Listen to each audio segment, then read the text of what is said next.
Warning! The following podcast may contain language and subject matter not suitable for all ages or everyone. If you don't like what you're listening to, please press stop. In this episode of the Changwoner Podcast. What do you think English schools are looking for most in teachers in 2017? I know it's changed throughout my years here. And originally, a lot of schools were just kind of looking for... It's a pretty good website. Like, you get a lot of good, like, PowerPoints and stuff, or games or something. And, like, they also have, like, a thread that's, like, on the homepage. It comes up every once in a while, and it says, what's the strangest story you heard about the teacher who you kind of took over? Oh, I have a dictation class where I do voices, like female voice. And it's always like a southern lady. But it does take more time. But yeah, I just don't like using CDs as much as I can avoid it. I do. So we're going to do our tips and tricks for controlling a classroom, our kind of our own ways of managing a class or keeping things under control when we teach English here in South Korea. So this is our tips and tricks. You're tuned in to the Changwoner, the podcast coming to you from Changwon City, South Korea. With your hosts, Scott, Adam, and Phil. It's the Changwoner Podcast, the podcast that brings you some of the lives of people living and working right here in South Korea and in Changwon City in particular. Once again, I'm Scott. For those of you listening out there, and sitting across from me today is Mr. Phil. Phil, how's it going? Happy as always. And sitting beside him is Adam. Adam, how's things? Good, thank you. And this week we're going to talk a little bit about teaching in Korea, which is, that's probably what most foreigners are doing here, outside of maybe military, few engineers. But most people living here are probably teaching English. So we're going to talk a little bit about that today. And later on, we're going to get into some tips and tricks that we might have in terms of controlling a classroom here in Korea. But before we get into things, I'd like to remind people that we're going to be doing an episode coming up in the future where we're going to answer listeners' questions. So if you have any questions or comments or anything you'd like to ask any of us on an upcoming show, please email your questions to podcast@changwoner.com. And we're also going to be launching, I think, a couple apps for the show. So one on Google Play and one on iTunes. iTunes App Store. All right, so let's get into a little bit about teaching here in South Korea. We're all teachers sitting here. I've been doing it for quite a while. We've all there's well over 20 years of teaching here, sitting at the table. I'd say 25 years or more. I got 5. I got on and off about 10. Jeez. And 16 for me, so. I'm the baby of the bunch. So we'll say around 30 years of teaching, on and off, like you said. It's pretty impressive. Don't do it every day, but... So let's start off with, what do you think English schools are looking for most in teachers in 2017? I know it's changed throughout my years here. Mm-hmm. And originally, a lot of schools were just kind of looking for, no offense to anybody out there, but like a white face to show up in class. But it has changed over the years. I've actually been turned down from a job because I wasn't white enough. Really? Yeah. Like, I was interviewing, and I hadn't met the owner, and so I exchanged my cacao information, and she saw my picture, and she's like, "Are you Asian?" I'm like, "Yeah, I'm Korean American." She's like, "We only want foreign looking people." So it was kind of I don't know. I felt betrayed. My people. Yeah, that's really low, man. Yeah. But it's not. I don't know if it's low. It is. It's just business. Yeah. I have a different opinion when it comes to business and race and all whatever gender and all the shit that's going on back in the States or back home. As far as what do they call it, like equality. Mm-hmm. I have my own opinion about that. Yeah. Because I think any business or company or whatever should be allowed to hire whoever the hell they want. Yeah, you make a fair point there. Have you seen like some schools actually, they advertise only for female teachers? They don't want. Yeah, that's common with kindergarten schools here. Yeah. I've seen ads where they specifically ask for Canadians because of the chance of them not being, I mean, I'm not sure, but the chance of them being ethnically diverse. Oh, really? Yeah. That's interesting. It's one of those like tongue-in-cheek kind of moves. See, my opinion is anybody that has a business should be able to hire whoever they want, regardless of their own thoughts or whatever. And then, if they don't hire the best person for the job, regardless of gender or race or, that's their own problem. Yeah. If they just hire the best person they think for the job, things would probably work out better than, if I didn't hire somebody because they're female. Yeah. Even though that person, it might be the best person on the job, it's going to hurt that business. So.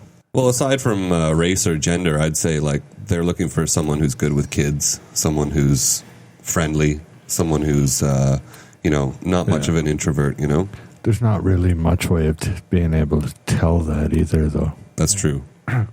But that's why they do a lot of Skype interviews these days, because they want to see. These days with Skype, you can do interviews. I never had an interview, when I came here. I was just basically applied for a job. I believe it was through a recruiter, and it's just like, all right, we got a job, and I flew here. I didn't meet or talk to the person that owned the Hagwon before I came, or the teacher that worked there, or I just kind of got the job. And at my previous school, I was like the head teacher. I did all the hiring. I didn't really teach much, actually. Really? Yeah, I might have had 4 classes a week. Did you ever have to fire someone? Yeah. Why? Because they didn't want to go home with me one night. Ooh. Scott's getting real. Scott at night. Or during the day, or in the classroom. But I did have to let some people go. I've hired teachers. I've had a lot of weird people come. Yeah. I've had a couple that came. Obviously, after I did. But I want to hear more about the weird people. What's going on with the weird people? The weird people, I'm not going to give their names, but they were strange. Like they came, not that came, with an E on the end. And anyway, they showed up, and this was a kindergarten school. Yeah. Right. So their first class was like, I would say 4 or 5 year olds. So we're looking at 3 or 4 year olds back home. They can't really speak Korean. And I had to sit in the class and watch. And, obviously, I explained to them what they should be doing and stuff. Yeah. And the girl walked in, and the first thing she was like, "Who watched Korean MTV last night?" I'm just sitting there in the back of the class, kind of laughing. You know what I mean? Yeah. These are babies; they don't watch TV. These kids are like, "What the fuck is MTV?" Know your audience. They weren't even paying attention, I don't think. But these people were very strange. They wanted, they would go to Home Plus to buy detergent and stuff like that, and they would keep all the receipts and expect the school to pay for their taxi. Oh, and, man. cover all that kind of thing. But it was also a period of time. I mean, schools didn't want to hire if you were overweight. Okay. During certain times. I don't know how it is now, but it was always, the white face, not overweight, because they believed if you're overweight, you can be animated enough in class or move your arms Yeah. in a certain way. You guys ever go on waygook.org? Not recently. It's a pretty good website. Like you get a lot of good PowerPoints and stuff or games or something. And they also have a thread that's on the homepage. It comes up every once in a while, and it says, "What's the strangest story you heard about the teacher who who you kind of took over from?" And there's some really good stories where they'll be like, "Yeah, I showed up and they told me this guy was a bit of a loner, and one day they had a track and field day, and I guess this guy went into the school bathroom and like painted his face like a skeleton and came out, and it wasn't even Halloween or anything. Like just a total weirdo. Scott, didn't you do that? It sounds like you. The loner who paints Not this week, but the loner who paints a skull on his face. yeah. And There it's a are some Tuesday. strange ones though, you know, like you go out to any pub anywhere, and like not even Changwon, even up in Seoul or Busan, and you meet some people where it's just like, wow, like are you running away from something? Like, what's going on here? That is one thing about coming here, though. I think it is a good thing and recommend for people. People can come here and kind of not start over, but start a new life. That's true. I know a lot of people here in the past and probably now that they can come here and kind of more easily fit in to a community. Yeah. Than they would back home. Like They if have they're that- not social and stuff back home. Kind of reinvent yourself. Oh yeah, they have that benefit of anonymity, you know, like nobody knows them. Yeah, if you're like let's say, I don't know what the term, like a nerd or not social back home or Socially awkward, maybe. maybe some things in life, not to the extreme. I'm not talking about crime or anything like that, but they can come here and reinvent themselves. Yeah. Yeah. I guess is the way of saying it. That's true, yeah. So each of us have been teaching here for a while, and you know we've taught sitting at the table right now. You know, I teach at a Hagwon, you teach at a public school, you teach on a Navy base. So it's all different types of classes. Like you've got a shitload of kids. I don't have that many, and you have adults. Well, I also teach a kids camp in the summer and the winter. So twice a year we How have big are kids. those? I think it's Big around areas. 40 students between 3 Holy. teachers. That's a lot, man. So Yeah, so I wanted to get into class sizes in terms of usually Hagwon's classes range from could be 2 kids to 12. 12 is usually the largest that you probably find in a Hagwon. A Hagwon being academy or like a private English school, where public schools usually get more kids in class. So Yeah, like I'd say on average it's between 25 and 30 kids. which is different, obviously, than, you know. most of my class sizes, I would say, are between 4 or 8. Really? With adults. Yes, with the adults. I teach a night class once a week, which we could get 20 students. But I always feel like those are more like lecture classes, whereas my regular courses are one-on-one kind of intensive classes, and it's more intimate. You get to know them, and they actually break out of their shell. You know, they're very shy the first week, but once you start joking around with them, they get more animated, and it's a lot of fun. Yeah, that's one major benefit I'd say for one-on-one with Korean students is because if they have like peers around them, they're very self-conscious. They don't want to look like an idiot, you know, like they're very, very shy. But if it's one-on-one and you warm up to them, like you said, like they break out of their shell. And there's definitely a hierarchy because of the military. There's higher ranking people than others. Some people are higher ranked, but they're younger. So it's weird. Like we try to pick a classroom leader, and we always try to pick someone who is both high ranking and kind of older and more mature to keep an eye on everyone. So usually if you're an older gentleman, Like myself. yeah, their language or their ability to speak English is lower, so they're more reserved. And they don't want to make a mistake in front of everyone. And then the younger people don't want to talk over the older person because of the Korean system. So Yeah, I remember they usually don't participate as much. when I taught the Korean Navy in Jinhae, it was always classes kind of varied. You know, if there was I don't know his rank, but he was like commander, and he for some reason he was, you know, fond of me, not in any weird way, Damn. He wanted to see the trouser snake. but yeah, something like that. He didn't come over But- to your house? He was a lot, you know, he was older and he was pretty high up in terms of Korea and, you know, whatever commander or whatever it was. But when he showed up to class, a lot more students showed up because they kind of had to, Yeah. you know, just to show. But on general, with adults, it's more like, all right, if they want to show up, they do. they don't. It depends on if somebody higher up in rank was there. Yeah, I've seen that they before. would have to show up if they're doing their military service, like the younger guys. It's kind of funny because in the They would military, show up. there's so many, Kim is a very common name, so Lieutenant Kim. Like, okay, your name is? Oh, I'm Lieutenant Kim. So you get a classroom of like 15 Lieutenant Kims. Yeah. We have to give them new names. The only thing I had, as you know, like I've taught both Hagwon and public, and I did like Hagwons for some reasons. I mean, first of all, usually you start in the afternoon or maybe like late morning. Mm-hmm.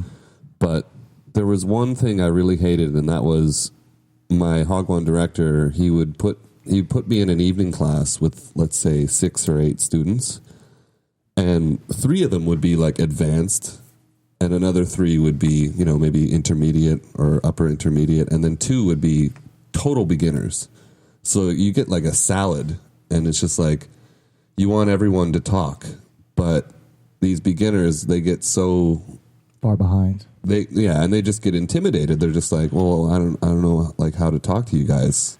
Yeah, with Hagwons, it's more business too, though, right? So Exactly. it's keeping students, not losing them, and it's more based on age, I'd say, than skill-wise or level or anything like that. But you teach in a public school now, so you said you can have anywhere from 25 to 30 kids. Yeah. So you have a Korean teacher in the class with you, or? Yeah. Yeah. Well, yes, most times, but sometimes Most I don't. times. Yeah. I'm usually the only teacher in the classroom. Yeah. So Yeah, I would say with adults, it's usually... I don't really like the co-teacher in the classroom with me. Yeah, I've never had that. I've had it attempted. I had to kick him out. Yeah. But not because I'm strange myself or doing anything I don't want people to see. It's a total different... It cramps your style, right? Well, I find with kindergarten, I can see it. It can be an advantage of having a Korean teacher. But every class in Korea, regardless of adult to child to whatever, it is different between a Korean teacher and a foreign teacher. How the students react or interact in class. Yeah. Especially, like, I teach elementary school kids and middle school mostly, and they're all different in my class to every other teacher in the class or in the school. And then I've found in the past, like big classes with 30 kids or something like that, you're not really teaching, you're more... Entertaining? Not entertaining either, because a lot of it is just playing a CD or... Like, I don't use CDs in my class as much as I possibly can because I don't like it. Why do you need me if you're just playing a CD? Yeah. And it's like the day the teacher brings in the video, the projector, and you're just watching movies. Why do you need me here? I do use it in terms of if it's a listening class with conversation, like a boy-girl conversation, because reading a conversation is a bit shit when it's, between 2 people, one's female, one's male. Oh, I have a dictation class where I do voices, like a female voice, and it's always like a southern lady. But it does take more time. But yeah, I just don't like using CDs as much as I can avoid it. I do. I have to, unfortunately, but that's the public school system, though. Yeah. But like I try to spice it up a bit sometimes. Sometimes like each student has a number, so sometimes I'll pull out like random numbers. I'll be like, student number 14, stand up, and they'll stand up, and I'll try to practice the target language with them. Student 14, stand up and punch student 2 in the face. And no, but like the kids, they get kind of excited because they're like, oh, I wonder if he's going to call me, and they get scared. Yeah, they don't want to do it. And some of the kids, the ones who outshine everyone else, they stand up very proudly, and they know their shit. But like some of the other guys, like you look at them and they don't know what the hell you're talking about, and you're like, all right, you need to study more, you need to practice more. So, in regards to lessons, do you guys make your own lessons, or do you have a curriculum that you have to stick to? Like, how free are you to teach what you want? I have to teach 2 parts of a lesson, and the other 2 parts are assigned to the Korean teacher. And mine are focusing on speaking and listening.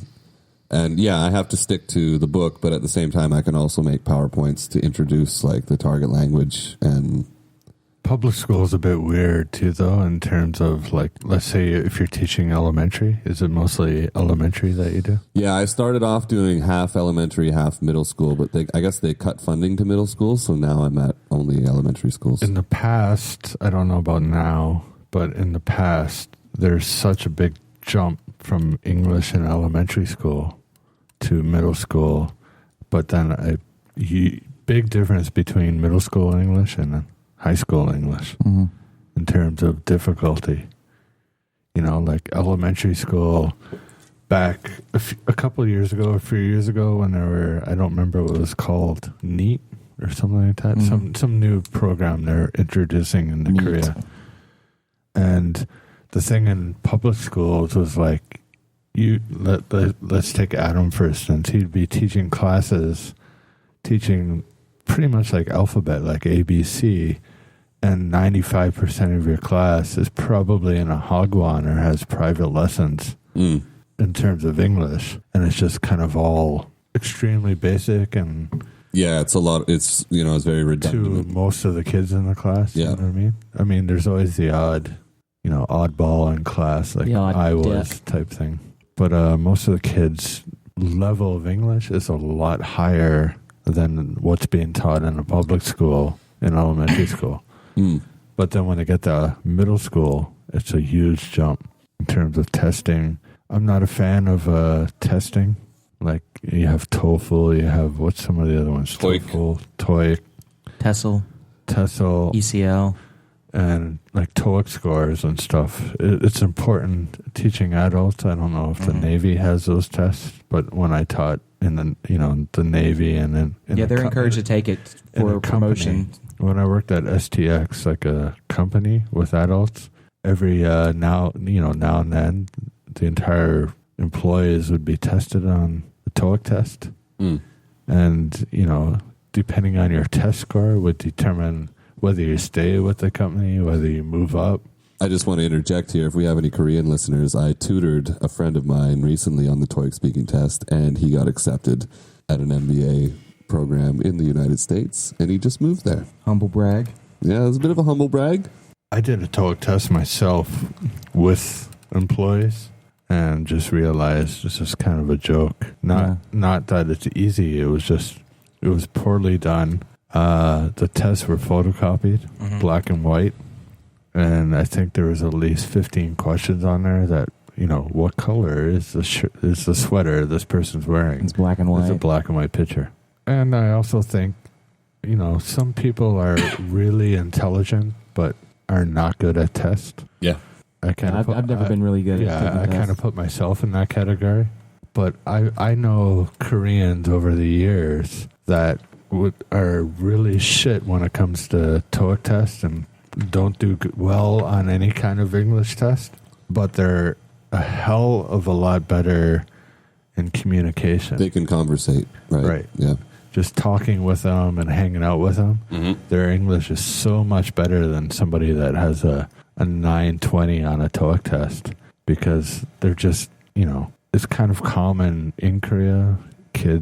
A lot of kids, or the education system, some kids are really good at testing, really smart. We all have students that are like just rock through. I mean, I'm not going to swear, but I've got kids almost in every class that are, extremely smart. The kids that you hand something out, and by the time you finish handing something out, there's always that one kid that's got it done, and they're just annoying. They just rock through everything. And teacher, what are we doing next? You ever Just like, just relax. You ever get the kids who are like not very well behaved, but they're like that? Like they're always like picking fights or like interrupting, and then you give them a worksheet and they just fly through it. Well, see, that's a good opportunity to help them by maybe pairing them up with a lower student, so they're kind of teaching. Yeah, that's a good point. Yeah. So I always try to find, the highest and the lowest, and I try to pair them together, because teaching something, you actually learn more than just Yeah, for sure. doing the test. That's what I do with those annoying smartasses in class. Just if they're done, all right, help out, X kid who's not very good. I mean, that's the one thing in classes, it can get annoying. There's always the nerd who just rocks through things and, is done your class in 3 minutes. And there's always the opposite kid who takes 10 minutes to write their name on a piece of paper or something like that. I find ways to keep them engaged. When I worked at Hogwans, one of the problems I had was I was going through the material too quickly, and the director, she wanted me to slow down. And I've done that. You spend an hour on 2 pages, and 1 page is some kind of fill in the blank, and it's done. And I hate that. I hate being micromanaged. I want more control. So my job now, I help develop the courses, and I can go at my own pace. But I only teach for 3 weeks. Well, you bring up a good point, because like there's a lot of after school programs at my public school, and from what I see, they just fly through the books. Yeah. It's almost like they want to finish the books as quickly as they can so that they can get money to order more books. Like Scott mentioned earlier, it's slanted towards like a business side, right? Not an actual are these kids learning kind of thing. Can be difficult to. Okay. Because I had the opposite. They didn't want the parents to keep buying books because the parents were complaining that they had to buy a new book, and I just hated teaching books, So I would kind of just freestyle like different ideas, try to make it more interesting. So what do you like teaching both, say, Hogwan or let's say small classes and big classes? What do you prefer? Would you prefer a class with like 2 or 3 students, or a class with 30 kids, or somewhere in between? For me, the optimal size around 5 or 6 people, enough, especially having them do pair work. It's just, I can spend time with each student, whereas if I have a class of 30 people, I barely get to know them, and I feel like I'm lecturing the whole time, which I think the best way to teach is to talk less. Like, it's kind of weird. Like, they're here to learn to speak a language. I shouldn't be talking to them the whole time. I know English. Teacher, I know English. So maybe with adults. Yeah. I 100% agree with you, man. Like, it's got to be student-centered, not teacher-centered. You have to have them talking to each other. It's around 40-60 is like me talking 40% of the time, and they talk 60% of the time is the optimal time.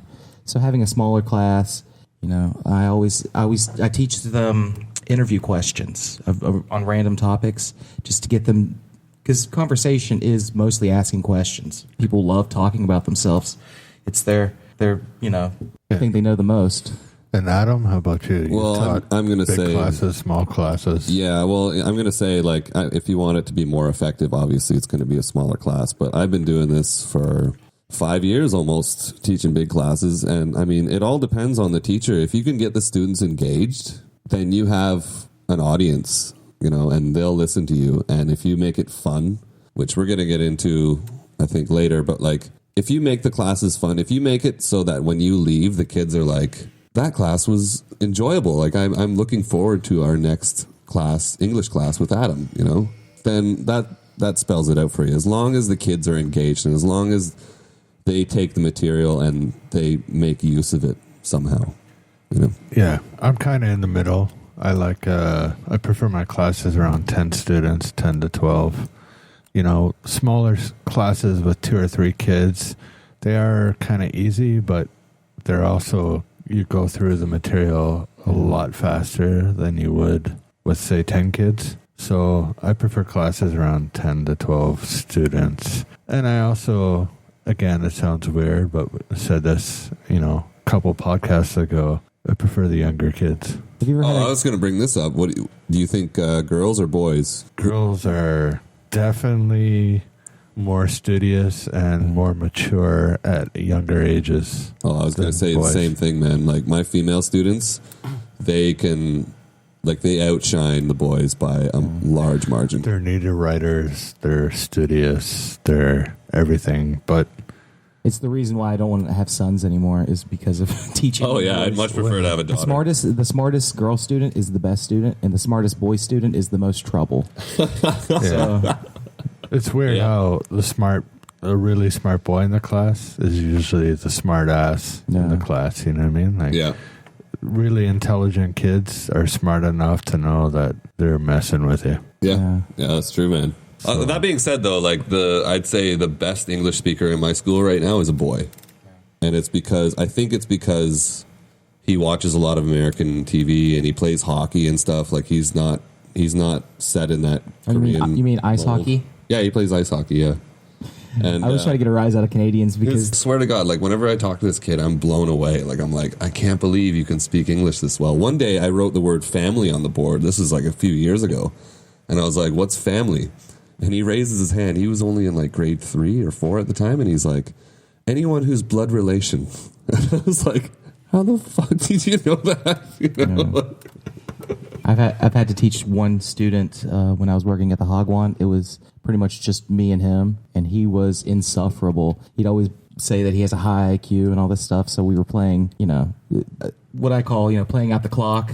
Yeah. So I get to go home. It's my last class of the day, and he's the worst. And so we're playing hangman. And the word I had in mind was dangerous, and like he got it immediately. So the last letter, I changed it from an O to a B and made it danger bus, and he got so mad. Oh, really? He knew I was messing with him, but yeah, the last second. So danger bus is now a word. What's some of the strangest things you've seen in the classroom? Whether it's, just flat out weird or some of the things that impressed you the most with a student, like you just talked about kind of, this kid sticking out. Yeah, I mean, I don't know. I've never seen anything really too strange. Like I've had to break up a few fights and whatnot, but I mean, that happens in any classroom, right? Yeah, that's funny you mentioned that. I used to work at a kindergarten a long time ago, and this girl showed up from the States, and she goes, so what do I expect from this? And I was like, no, it's easy. It's a cake job, like you just go in and you do the material and whatnot. And then I came back because I was teaching at the branch school that day, and I came back to Changwon, and I was like, so how was your first day? And she's like, one of the kids reached into his pants and smeared shit all over the wall. And I was like, oh my God. Ruthless. Yeah, we had He's trying to get out of a guilty plea by pleading insanity. We had a student at a school worked at that apparently did that. I didn't see it, but she would frequently smear shit everywhere in the school, under the desk, on the walls. Louise. You guys are in the hardcore area. But that's not my weirdest story. But anyway, Phil, do you have any? Yeah, I have a couple. Actually, I do miss teaching kids sometimes. I learned a lot of Korean. Especially learning curse words is really crucial your first couple years, because you'll hear someone say like shiba, and like you can just crack down on it. Because they always assume that I speak Korean, but I don't really. But I know enough that like I can crack down. If like one kid was playing Monopoly and he said "chipal," which is 18, give me 18, and I got mad at him. And he's like, "Teacher, what? I just said 18." I was like, "Oh, my bad." You ever have kids say the F word to you though? Oh yeah, they do it all the time. Yeah. But one instance, I had two students. They were kind of friends, but they always messed with each other, just joking around. One kid picked his nose and just had the biggest booger, and he wiped it on his friend's phone. Oh. And like you just see this big smear, and I was just so horrified. Like that was so evil. Because what are you gonna do about that? I had a kid one time. He looked at me. I'm not going to say it, but he said, like an epithet related to the gay community. He said, F you, F word, F and F.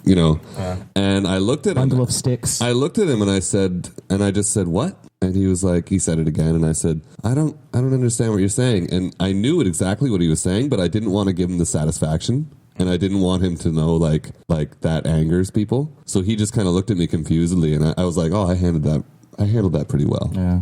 So the weirdest thing I ever saw in a classroom, I was teaching kindergarten, and I think Paul could attest to this because he might have been in the class too. We worked together at one point. Yeah. So I had a kindergarten class, and there's one boy in the class. He was, not a kind of a class clown, but we're talking about like 5-year-old kids. Yeah. And when you're teaching that, you're pretty much babysitting, basically. You're not really... I mean, a lot of these kids really don't speak Korean, let alone trying to speak English. So I walked in one day and just taking attendance, checking who's there, who's not. And there was like 5 kids missing. And it was like, where is so-and-so, the boy's name? And the kids were just kind of giggling and stuff. And then I looked under the table. They're like big round tables. Yeah. That, the kids can sit around type thing in kindergarten. I looked under the table, and the boy was lying under the table, and he had both his hands behind his head like this, and just a big smile on his face, grinning. And his pants were down, and 3 of the girls in the class were flicking his wiener. Oh, no. Whoa. That's so bizarre, man. It's bizarre, yeah. What do you do? What do you do in that situation? I don't remember. I just kind of laughed and like, well, what can you do? Just like, hey, I need an adult. I need another. Don't be doing I need another that. Korean teacher. Don't be doing that. Yeah, you got another 15, 20 years for you to be doing that, man. It was kind of funny. I mean, it was nothing sexual or anything like that. It was just, Yeah. you know, it was strange. So when I say the strangest thing, but I like how he had a big. It was funny. I like how he had a big smile on his face. Like, look at this. Yeah, just grinning. But is that too strange? I need some ear bleach. I'm disturbed beyond. No, it's fine. They're little kids just screwing around, you know what I mean? But it was just funny being like, I didn't know where 4 of these kids were in the class. When I looked under the table, that's what I saw. Yeah. But yeah. Did you notify any parents about this, or you just let it slide? I got a Korean teacher. Okay. How they deal with it, it's not my problem. See what I mean? I don't notify parents. I'm not going to know. I doubt the parents were notified. What for?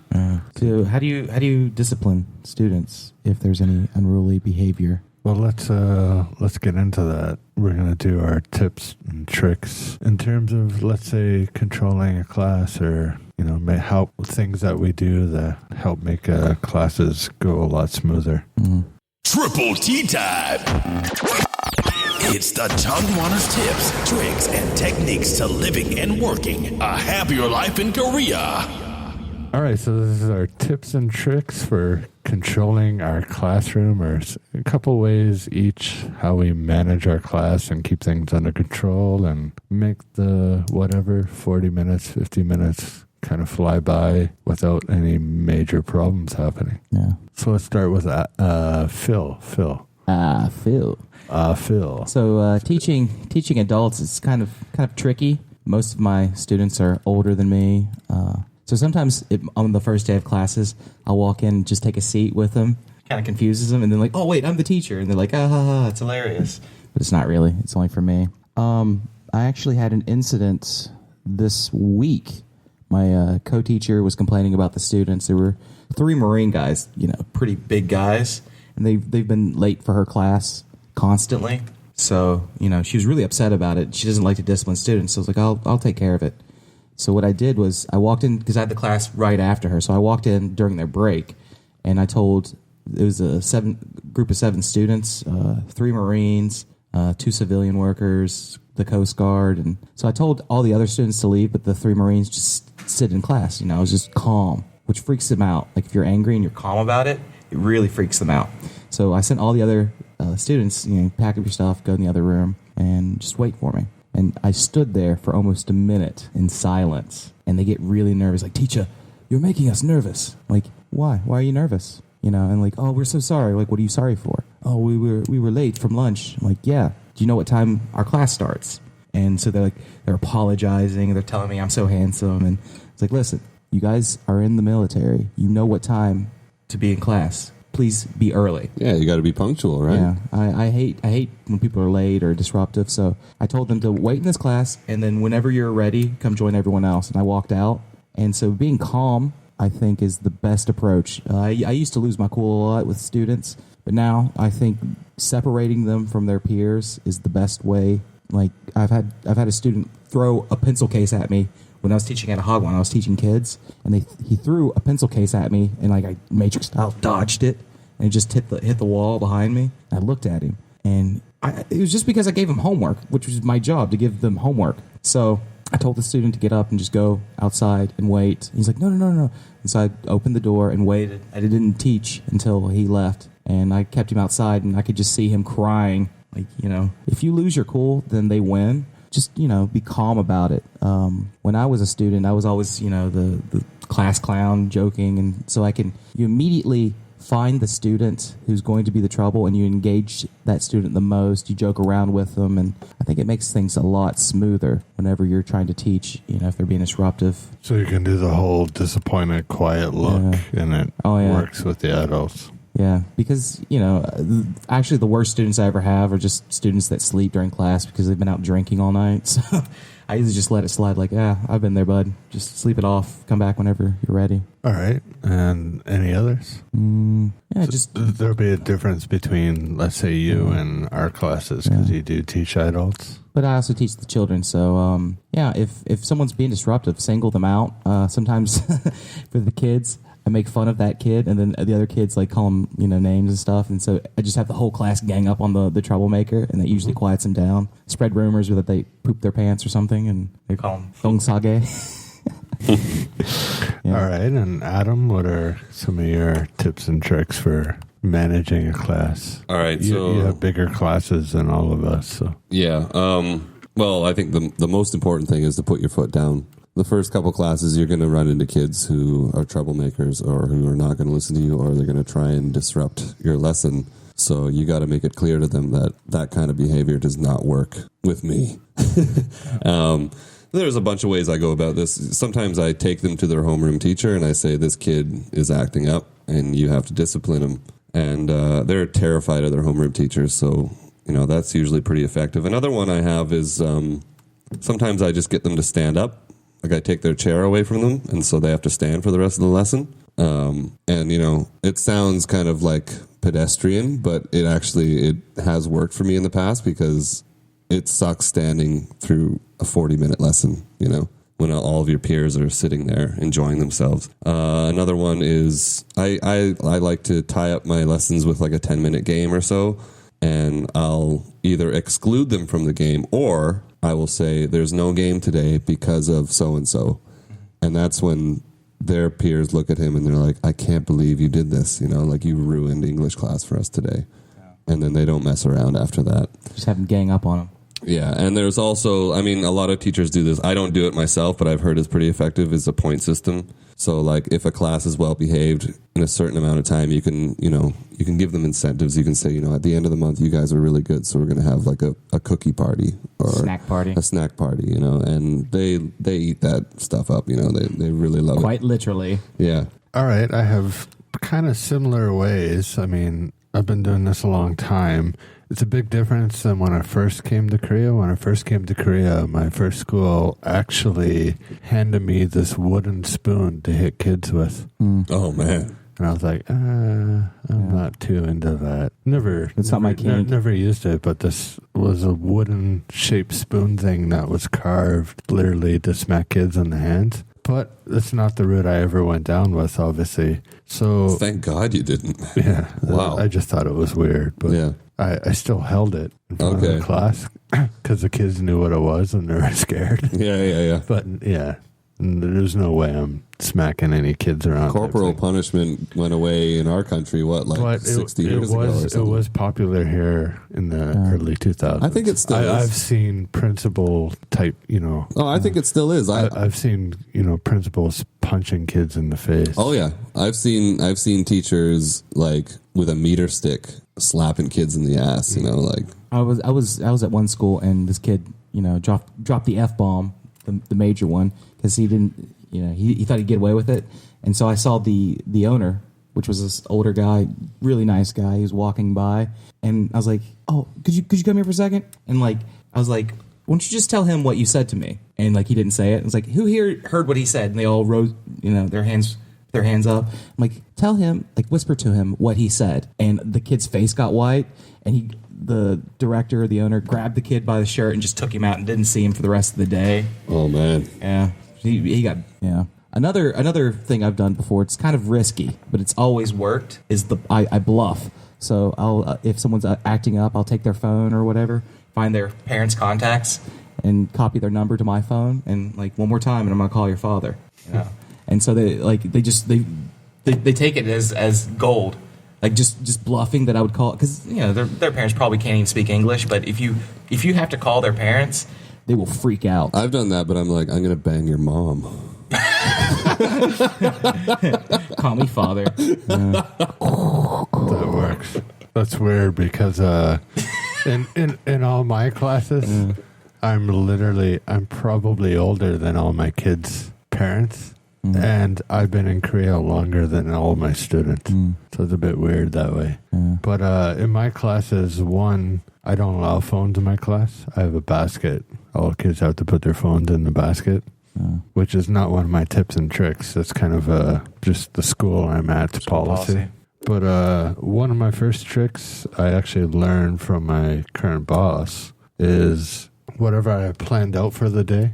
Like, let's say I have to do page 54, 55, 56, and I might give 57, 58 for homework. In the beginning of class, I go in and I write 54, 55, 56, 57, 58, a couple extra pages on the board, and the kids know whatever we don't finish is going to be homework. So we do a page in class, I erase it once it's done. And if they get through, every page is done type thing, it's kind of manipulated. Like, I know what I'm going to do. And if it works, like man, it works though, right? So we do a page, I erase it, and the kids are always happy. Yeah. But they work their asses off in the beginning and want to get through it and want the page You done. must hear like so many sighs of relief too, eh? Like when you erase that shit, there's probably just like, oh God, thank God. So do you give out homework regularly? I try not to. You just end up disappointed, or someone copying and then they don't really learn. I usually don't, because I know that they're not really going to do it for me, compared to a Korean teacher.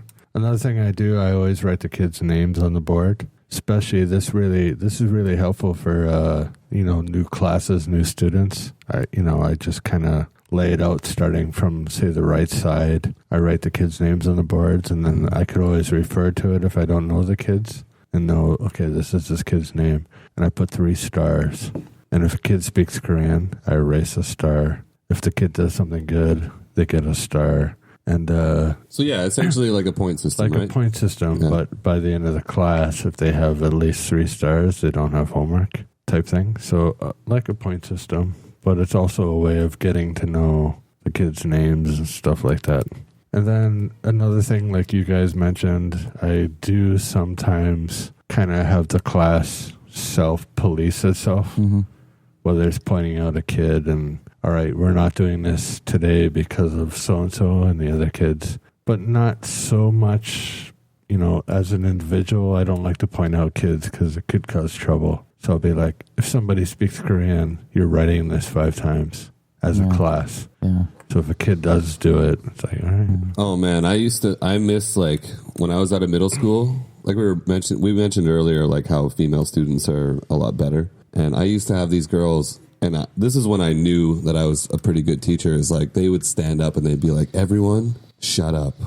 Like they'd be like, yeah, ta-da, like, hey guys. And everyone would kind of like straighten up and they'd be quiet. And I was like, oh, thank God, like I got these angels in my class who are actually like sticking up for me. It's great. One time I had some students acting up and they were just getting on my last nerve. So I pulled up IMDb quotes, and like, I think it was from like Star Wars, like Darth Vader saying, You've disappointed me for the last time, and I wrote it on the board, and then I had them write that over and over until class ended. Oh wow! Like just copy this quote, learn something. Yeah. And the last thing for me is pretty much, I teach a lot of elementary school kids now, so we'll say 10 years old to 13. It's the common age, and basically I make friends with all of the students. I'm different than all the other teachers in my school, especially like Korean teachers and stuff. I know that the kids know it, so I kind of make it like we're kind of friends. And I can do the whole, like Phil was saying, I never have to yell. I never have to raise my voice in class because I can just look disappointed and the kids feel bad. Yeah. Even if it's a smart ass in the class, I can just like look like I'm so disappointed. Oh, dude, it's all acting, and the kid will just feel super bad. Oh, I've gone because I'm buddies with the biggest shithead in the class to the the nerdiest kid in the class. Yeah, we're all friends. I've done things where I could walk up behind a student and just put my hand on his shoulder when he's being unruly, and he'll be like, all right, time to stop this. Don't touch me, white devil. Yeah. I avoid all that now. Yeah. I have a barrier zone. I try to keep, not because anything's wrong or anything like that. I just don't want to. Do you guys have any students that like still contact you? Like maybe like once they finish your course? Oh, I've seen kids on the street and like they come up to me and they'll be like, Adam teacher, and I don't remember them because I've gone through hundreds of kids at this point. But like I'll just smile and be like, oh, how you doing? How's middle school or how's high school? Sometimes some of them are in high school now. Like. It's even weirder for me because I have students that I taught that are in college now, mid-20s that are you got guys who are like super hot and working at LG now. Like I got a request on Facebook and like, holy smokes, who's this girl? And it's like, oh man, I taught her like big disappointment. But, is that weird? Like it's weird. Yeah. I typically don't add students to social media or anything like that. I mean, let's face it, I'm an easy person to find online. Yeah. You got a big digital footprint. With all this stuff. And I mean, I have a couple little kids every Monday come in and like, teacher, I watched you on YouTube this weekend. Like, oh, God. Like all the drunk trailer reviews. Man. And I'm like, yeah. It's like, yeah, I watched that movie too. They're like, who's your friend Adam with the toilet mouth? Teacher, I learned a new word. But it's all strange. I mean, there's a new Korean teacher at my school, and shout out to Claire. It's the first time I use that word. Shout out. It's rubbing off because of you guys. Hashtag Claire. When I first came to Korea, she was 11 years old. So technically, I could have been her teacher when I first came to Korea. So it's a bit weird in terms of, there's definitely a lot of kids I've taught in this country that are... Time flies, man, when you're having fun, right? Yeah. That are can easily walk up to me in a bar now and, hey... Teacher Scott. That would blow my mind. Can I buy a drink? That would blow my mind. If I had a student come up to me and be like, I'll buy you a shot, I'll be like, oh, God. I've been here so long. It's common with adults. I mean, there's a big difference teaching adults. When I taught adults in Jinhae, not a problem because I was into it when I was younger, was all these adult students, all they really wanted to do was go out and have drinks. Yeah, man. Throughout the week. When I used to teach at companies, they'd take me out for hueshik, like the staff dinners. And I remember going in like the next lesson and they'd be sitting there and they'd be like, Adam, you're like a different person when you drink. And I'm like, yeah. That's what happens when you add alcohol. And a lot of the students I had in Jinhae, because it was at a company, all these, mostly, they're all men really. They're living in the company apartments there. Yeah. So during the week, they just want to go out and have drinks. It's fun though, right? Because they would go home on weekends and spend time with their families. And they get messy, they were man. Free, They get messy, dude. Like when they get into the somic and all that stuff, like those bombs. Keep pouring your glasses. Oh, God. I taught so when I do the kids camp in the summer and winter, I also have a civilian course. The kids are like 9 o'clock in the morning and the civilians maybe 2 o'clock. And so I had one class last winter. And it was just Ajimas. Like, it was advanced level class, like conversation class. And it was all Ajimas. And there was one high school kid. But these Ajimas, they were the nicest people. Yeah. They took me out for dinners. They, after the course was over, it was my birthday. So they took me out to get some bosam. And it was awesome. Oh, Ajimas are brilliant, man. Like, I was sick once during the course. And this lady brought bude jjigae, like, to go for me. And another lady, she... So it was before class.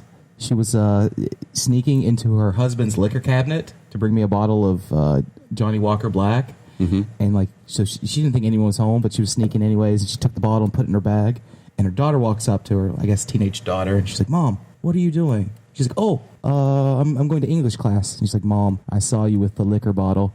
And so we're like joking around with her. Oh, yeah, I remember you telling me that. Yeah, joking around with her, telling her like her kid probably thinks you're in the park right now, drinking out of the bottle, smoking cigarettes, and I'm on the fence. Anyway, jumping back to controlling the classroom. So Phil, you've got the whole disappointment look on the face type thing. Just silence scares them. And Adam's, yours was. I mean, if you're working in a public school, talk to their homeroom teacher. I mean, that homeroom teacher will scare the living daylights out of them. And using the Korean teachers, you also had you mentioned the point system. Yeah. And the self-policing classroom type idea. Yeah, I mean, if you get kids on your side, especially the popular ones, they're going to stick up for you. And the troublemakers, they will take that into account, and they'll be like, all right. I did have one class last year that I'm so glad that it's finished, because these grade 6 kids, it was one grade 6 class, and they had no respect for me. And I tried my hardest. It was the worst class I've ever taught in my whole life. And I've been teaching, like I said, on and off about 10 years now. It broke you. And yeah, they broke me. And I remember our last lesson, I looked at them and I was like, today's our last lesson. And I'm so glad that I never have to teach you guys again. And I walked out. I had a co-teacher who was always saying that he'll last class day we'll have a pizza party, and the kids were looking forward to it and stuff. So on the last day, he brought in 2 boxes of pizza, and when the kids opened it up, there were tests. Oh, man. What's really messed up is... that's cool. That's cool. I like that. Because he didn't like the class. So what's messed up is he ate 2 pizzas to make this joke. Oh, genius. I got to use that. Shout out Bobby Dormer. There you go. All right, my couple tricks were, again, the page number on the class. Whatever you want to accomplish in the class, write it on the board and erase it when it's finished. And just tell them, hey, whatever we don't erase is homework. And the point system, basically. And like Phil said, the whole being friends and looking disappointment type thing. Or bluffing that you're going to call their father, even though I don't speak enough Korean to talk to him. And another one I wanted to mention was the games. If you make really good, fun games that the kids enjoy, and if they mess around and you say no game today, that's that will have them. You guys have a go-to game that you like to break out? Yeah, I mean, there's basic ones like pass the ball, where play music. Tell us more about this. All right, well, how do you play pass the ball? Pass the ball is hilarious. There's just music plays, and then once the music stops, they look at the TV and they have to say the key expression. And it's funny because they're all trying to get rid of the ball, right? It's like hot potato kind of thing. Yeah. And there's various things on waygook.org that you can find. I've made a few games myself that are really fun, especially if you make them geared towards video games that are popular at the moment. I made one based on Overwatch, and I've made other ones like League of Legends and all that stuff. So the kids get really excited about those kind of things. And if you decide to omit it because 1 or 2 kids are being dicks, then they'll be like, all right, we can't do this anymore. We can't. I have this intermediate class I'm teaching currently, and so I'm teaching their interview class. I'll write questions on the board, and they have to answer them using the grammar topic, whether it's prepositions or gerunds. And then so we always have time at the end. And so one day I just introduced them the game Go Fish. I have these special decks where it has English phrases, and one game we do is matching. So I'll put all the cards on the table, and then they have to find it, or just actually play Go Fish. And these guys love it. I'm talking about 50-year-old chief petty officer, in the Marines. He's like, teacher, let's go fishing. and it's just hilarious. That's cool, you man. guys are old men, and you and they cheat too. I catch them cheating all the time. I could go on about games for hours, but I mean, if you're teaching kids, if you put boys against girls, the competitive level goes up to 110%. They really want to win each other. They really want to win, on both sides. I don't really play any games. I'm not known as the game teacher in the school. But when I do, I play something, I think we ended up calling it the speed game. So you have 2 teams. You split the class in teams. Yeah. 2 kids go up to the whiteboard and put their back to the whiteboard. Okay. So they're not looking at the whiteboard. Oh, this is hot seat? Or it's just like charades, really. Yeah. So, and the other 2 teams are standing in front of their teammate. And I write something on the board, like apple. And each team has to, like charades, describe what the word is without using the and word. the two kids have to say what it is and whoever says it first like gets the taboo. point. Yeah, no, yeah. That's Yeah, it's a There's- variation of a lot of we call it different games. hot seat. Hot seat's pretty good. So that's about it. But I don't really do games. Yeah. Scott quit school because of recess. He doesn't play. Yeah. And when I do have a couple minutes to kill, I'll just put like S on the board and like, all right, point to a kid. Give me an S word. Yeah. There you go. Shit. And they'll say shit. Yeah. So I'll Son of a bitch. write shit on the board. Then the last letter T. All right. Oh, that's fun. Next kid T. Yeah. And they have to, as long as we get through the entire class twice, all things are good. You know? Yeah. There you go. Another good game is trying to play categories, where you give them a printed out sheet of different topics like boy's name, girl's name, celebrities, colors, and then you write down like a letter on the board. Oh, they have to give you like five examples of each. Yeah. That's cool. I've heard of that as well. But I have a massive list of like 20 different topics, and so they never finish it in 5 minutes. But I let them pair up, or boys versus girls, so you can get the most. And, Oh yeah. yeah. But yeah, anyway, I don't really play games, to be honest. I always the kids are always living on hope that someday Teacher Scott will do an activity in class. Or bring But it never pizza comes. boxes of tests. It never comes, you know what I mean? But anyway, is there any other advice that you would give new teachers out there in terms of not necessarily like controlling the classroom, but what to expect? Well, I mean, when I did work at a Hagwon, my hours from 3 to 8, 3 to 9. So you got to empathize with these kids. They've been in school all day just to go to school again. They don't really have much free time. So I was a little more relaxed on students, and I didn't have as much expectations or pressure for them to perform. So just take it easy. These kids are here to learn, but this is their after school. Yeah. What time do you work? Oh, I teach 9 to 5 basically. Yeah.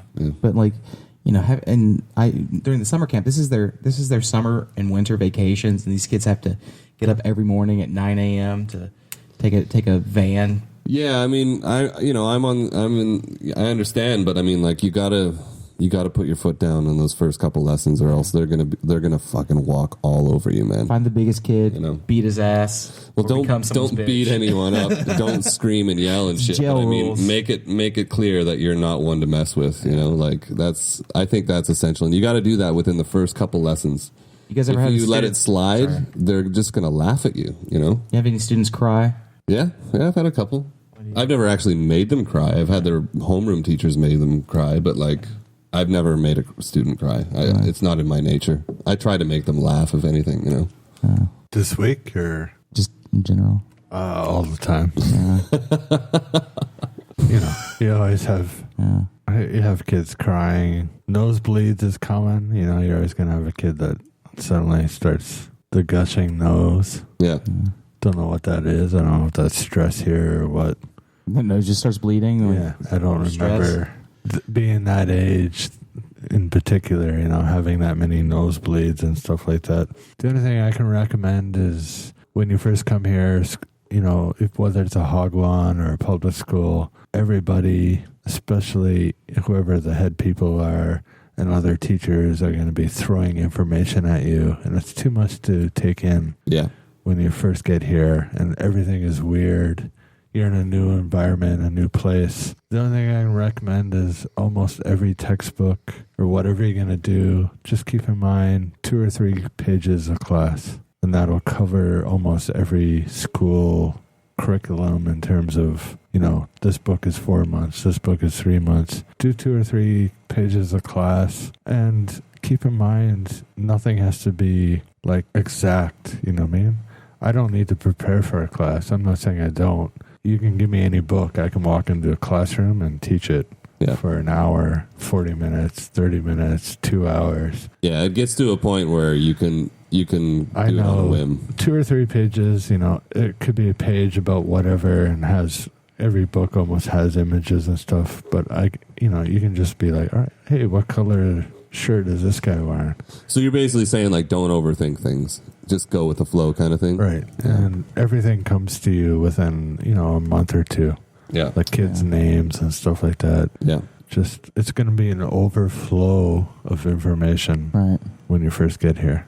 Everything. Well, and another good thing to think about is not every class is going to be the same. So you need to be able to adapt to certain situations. Say if you're in a classroom with no one's talking, you use that to your advantage. You know, if they don't want to talk as much, you know, maybe have them read more or have, you know.